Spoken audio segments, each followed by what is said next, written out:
Suspensions should be a last resort, and mechanisms should be put in place for students to be a part of a program of reform during their suspension. What is your view on this thing?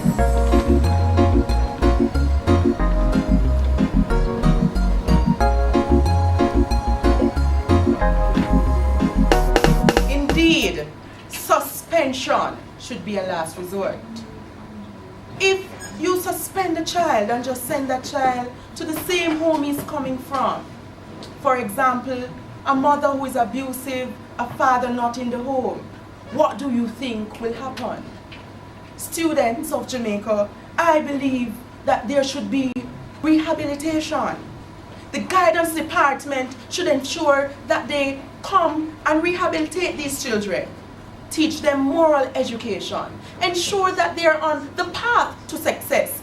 The purpose of education is to liberate. It is to create the well-rounded citizen. So when you tell that child to go away, it is like you're saying to him, enough is enough, we don't want you here.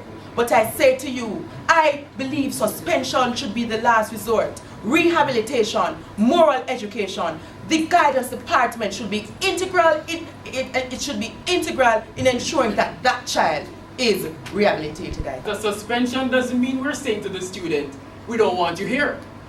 A suspension is put in place to help the student to correct their behavior.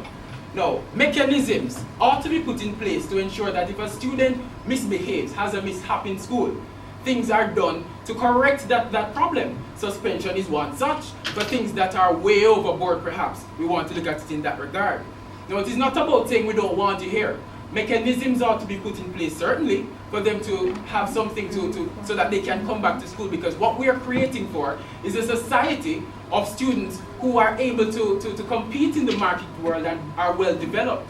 So yes, mechanisms being put in place to correct them so that we can have a society of future leaders, builders. We create for that in the NSSC. Jamaica, the Ministry of Education, has realized this, and that's the reason they don't put our students out for good.